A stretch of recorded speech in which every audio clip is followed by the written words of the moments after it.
دریا میں صندوق نمودار ہونے کی کرامت۔ حضرت ابوبکر وراق رحمۃ اللہ علیہ بیان کرتے ہیں کہ ایک مرتبہ حضرت محمد بن علی ترمذی رحمۃ اللہ علیہ نے مجھے ایک کتاب کے چند اجزاء دیے اور فرمایا کہ انہیں دریائے جیحون میں ڈال دو۔ میرے دل نے مجھے اس کی اجازت نہ دی، چنانچہ میں نے ان کو گھر میں رکھ دیا اور واپس آ کر حضرت سے کہہ دیا کہ میں ڈال آیا ہوں۔ حضرت نے سوال کیا کہ پھر تم نے کیا دیکھا؟ میں نے عرض کیا کہ کچھ بھی نہیں دیکھا۔ آپ نے فرمایا تو پھر تم نے وہ اجزاء دریا میں نہیں ڈالے، جاؤ اور انہیں دریا میں ڈال کر آؤ۔ میں واپس آیا اور میرا دل وسوسوں میں مبتلا تھا۔ پھر بھی جب میں نے انہیں دریا میں پھینک دیا تو دریا کا پانی 2 حصوں میں بٹ گیا اور اس میں سے ایک صندوق نمودار ہوا جس کا ڈھکنا کھلا تھا۔ جب وہ اجزاء صندوق میں جا پڑے تو اس کا منہ بند ہو گیا اور پھر پانی بھی آپس میں مل گیا۔ میں نے واپس آ کر یہ ساری کیفیت بیان کی تو حضرت نے فرمایا کہ ہاں، اب تم نے واقعی وہ اجزاء دریا میں ڈال دیے ہیں۔ میں نے عرض کی، اے شیخ، اس معاملے کے بارے میں مجھے بھی کچھ بتلائیے۔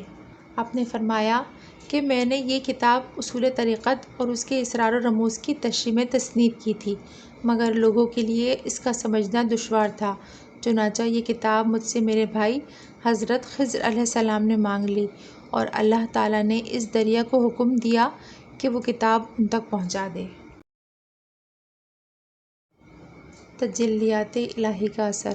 حضرت ابو تراب بخشی کا ایک ارادت مند اپنی ریاضت کے اعتبار سے بہت بلند تھا۔ آپ اس سے یہ فرمایا کرتے تھے کہ حضرت بایزید بسطامی کی صحبت تیرے لیے زیادہ سود مند ہوگی، لیکن وہ عرض کرتا، میں تو بایزید کے خدا کو دن میں 100 مرتبہ دیکھتا ہوں، ان سے بھلا کیا فائدہ ہو سکتا ہے؟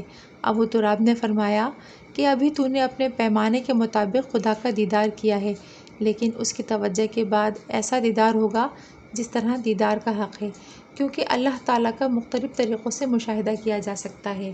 اس لیے اللہ تعالیٰ محشر میں ایک خاص تجلی تو حضرت صدیق اکبر پر ڈالے گا اور ایک تجلی پوری مخلوق پر۔ یہ سننے کے بعد اس مرید کے قلب میں حضرت بایزید کا اشتیاق دیدار پیدا ہوا اور اپنے مرشد کے ہمراہ جس وقت آپ کے مکان پر پہنچا تو آپ کہیں سے پانی بھرنے گئے ہوئے تھے، اور جب یہ دونوں ان کی تلاش میں چلے تو دیکھا کہ آپ ایک ہاتھ میں گھڑا اور ایک ہاتھ میں پوشین لٹکائے چلے آ رہے تھے، لیکن اس مرید پر آپ کی ایسی ہیبت طاری ہوئی کہ لرزۂ براندام ہو کر زمین پر گر پڑا اور وہیں دم نکل گیا۔ اور جب حضرت ابو تراب نے کہا کہ آپ نے تو ایک ہی نظر میں کام ختم کر دیا، آپ نے فرمایا کہ اس کے اندر کشف کا ایک خاص مقام باقی رہ گیا ہے جو اس وقت اس کو حاصل ہوا، لیکن وہ برداشت نہ کرتے ہوئے جاں بحق ہو گیا، جس طرح مصر کی عورتیں حسن یوسف کی تاب نہ لا کر اپنی انگلیاں تراش بیٹھی تھیں۔ سونا دلوانے کی کرامت۔ حضرت محمد رازی سے روایت ہے کہ میں نے آپ کو کبھی غضبناک ہوتے نہیں دیکھا، البتہ ایک بار آپ بازار جا رہے تھے تو آپ کے کسی شاگرد سے دکاندار اپنا قرض طلب کر رہا تھا۔ اس وقت آپ نے غضبناک ہو کر اپنی چادر زمین پر پھینک دی اور پورے بازار میں سونا ہی سونا پھیل گیا۔ پھر آپ نے غصے میں دکاندار سے فرمایا کہ اپنے قرض کے مطابق سونا اٹھا لے، لیکن اگر ایک ذرہ بھی زیادہ اٹھایا تو تیرے ہاتھ شل ہو جائیں گے، لیکن اس نے لالچ میں کچھ زیادہ سونا اٹھا لیا، چنانچہ اسی وقت دونوں ہاتھ شل ہو گئے۔ کلام الہی کا اثر۔ محمد بن سماک فرماتے ہیں کہ عہد بنی امیہ میں موسیٰ بن سلیمان ہاشمی بہت عیاش و بے فکر انسان تھا۔ دن رات کھانے پینے اور کنیزوں میں گھرا رہنے کے علاوہ اسے اور کوئی کام نہ تھا۔ اللہ تعالیٰ نے اسے حسن صورت کے ساتھ ہر طرح کی دنیاوی نعمتوں سے بھی نوازا تھا۔ سال بھر میں 3 لاکھ دینار کی آمدنی ہوتی تھی اور وہ اس دولت کو عیش و عشرت میں لٹا دیتا تھا۔ اس نے اپنے رہنے کے لیے ایک شاندار محل بنوایا تھا۔ اس محل کے دونوں طرف کھڑکیاں تھیں، ایک طرف کی کھڑکیاں شاہراہ عام کی طرف کھلتی تھیں اور وہ شام کے وقت ان کھڑکیوں سے شاہراہ عام پر آنے جانے والوں کو دیکھتا اور سیر کرتا رہتا۔ محل کے دوسری طرف جو کھڑکیاں تھیں وہ باغ کی طرف کھلتی تھیں۔ جس وقت سیر گلستان کی خواہش ہوتی وہ ان کھڑکیوں کو کھول کر باغ کی سیر کرتا۔ ہاشمی نوجوان عموماً نہایت قیمتی لباس زیب تن کیا کرتا اور محل کے اندر چاندی سونے سے مرصع ہاتھی دانت کے ایک تخت پر بیٹھتا تھا، اور ہر وقت اس کے اطراف دوستوں، نوکروں اور غلاموں کا ہجوم رہتا۔ محل میں جس جگہ ہاشمی نوجوان کی محفل منعقد ہوتی اس کے ساتھ ہی ناچنے گانے والیوں کے درمیان صرف ایک پردہ حائل تھا۔ جب نوجوان کا دل گانا سننے کو چاہتا وہ پردہ ہلا دیتا، وہ گانا شروع کر دیتی اور جب دل بھر جاتا تو وہ پردے کی طرف اشارہ کر دیتا، وہ گانا بند کر دیتی۔ غرض اسی طرح رات گزر جاتی۔ رات کو جب اس کے دوست احباب اپنے گھروں کو چلے جاتے تو وہ بھی خلوت گاہ میں چلا جاتا اور حسینوں میں رات بسر کر دیتا۔ غرض کہ اس نوجوان کی محفل میں کوئی شخص بیماری، موت، غم و ملال کا ذکر نہ کرتا تھا۔ ہر وقت عجیب و غریب حکایات اور کہانیاں سنتا رہتا۔ ہر وقت محفل میں قہقہے گونجتے رہتے۔ اسی طرح اس نوجوان کی زندگی کے 27 برس گزر گئے۔ ایک رات حسب معمول وہ نوجوان لہو و لعب میں مشغول تھا کہ ایک نہایت دردناک آواز اس کو سنائی دی، جیسے کوئی انتہائی درد میں ڈوبا ہوا کلام پڑھے جا رہا ہو۔ اس آواز کو سننے سے اس کے دل پر چوٹ لگی اور وہ عیش و عشرت چھوڑ کر اس آواز کی طرف ہمدن متوجہ ہو گیا۔ مطربوں کو حکم دیا کہ گانا بند کر دیا جائے۔ محل کی کھڑکیوں سے اس نے جھانک کر دیکھنے کی کوشش کی کہ کون شخص ہے جو اتنی رات گئے دردناک آواز میں کچھ پڑھ رہا ہے، لیکن اسے کوئی شخص نظر نہیں آیا۔ اس نے نوکروں کو آواز دی کہ اس شخص کو تلاش کر کے لے آؤ جس کی دردناک آواز نے ہمیں بے چین کر دیا ہے۔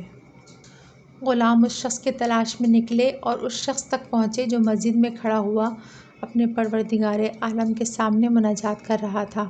وہ نوجوان نہایت دبلا پتلا تھا۔ اس کی گردن بالکل سوکھ گئی تھی، رنگ زرد پڑ گیا تھا، بال پریشان تھے، 2 پھٹی چادروں سے اس نے اپنے جسم کو چھپایا ہوا تھا۔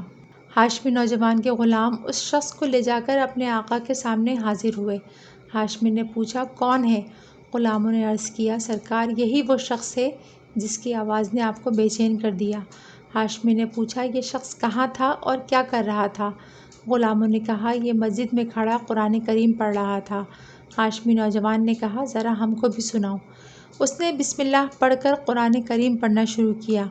ترجمہ: بے شک نیک بندے آرام میں ہوں گے، تختوں پر بیٹھے سیر کر رہے ہوں گے، ان کے چہروں پر نعمت کی تازگی ہوگی اور اس میں تسنیم کی حلاوت ہوگی۔ وہ ایک چشمہ ہے جس میں سے مقرب بندے پیتے ہیں۔ یہ آیت پڑھ کر اور ترجمہ سنا کر اس نے کہا، اے ہاشمی نوجوان، تم کس دھوکے میں پڑے ہو؟ وہاں کی نعمتوں کا ان نعمتوں سے کیا مقابلہ؟ تیرا یہ محل، مجلس، عیش و عشرت ان نعمتوں کے آگے بیکار ہے۔ وہاں مرصع تخت ہوں گے، ان پر پرتکلف بستر ہوں گے اور قیمتی تکیوں کا سہارا لیے ہوئے جنتی لوگ بیٹھے ہوں گے۔ وہاں ہر طرح کے میوے ہوں گے جو کبھی ختم نہ ہوں گے۔ حور، غلام ان کی خدمت کریں گے، اور وہ لوگ جو دنیا میں عیش و عشرت کے خواہاں ہوں گے ان کے لیے آگ کا گھر ہوگا جس میں وہ سدا رہیں گے، اور عذاب بھی ان پر کم نہ ہوں گے۔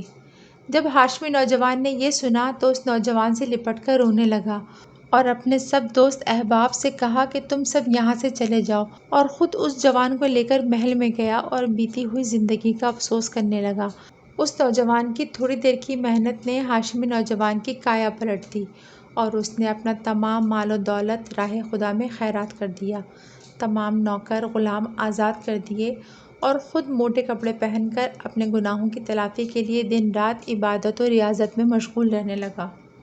بڑے بڑے علماء اس ہاشمی نوجوان کی زیارت کو آتے۔ آخر کچھ عرصے کے بعد وہ ہاشمی نوجوان پا پیادہ حج کے لیے گیا، حج کیا اور اقامت گزین ہوا۔ مکے میں قیام کے دوران اس نوجوان کی حالت یہ تھی کہ رات کو حجر اسود کے پاس جا کر روتا اور گڑ گڑاتا اور افعال یاد کر کے روتا رہتا اور کہتا، اے میرے پروردگار، اے میرے مولا، میں کس طرح تجھے اپنا منہ دکھاؤں گا؟ اے میرے مولا، مجھے اپنے فضل و کرم کے صدقے بخش دے۔ کچھ عرصے کے بعد ہاشمی نوجوان مکے میں ہی انتقال کر گیا۔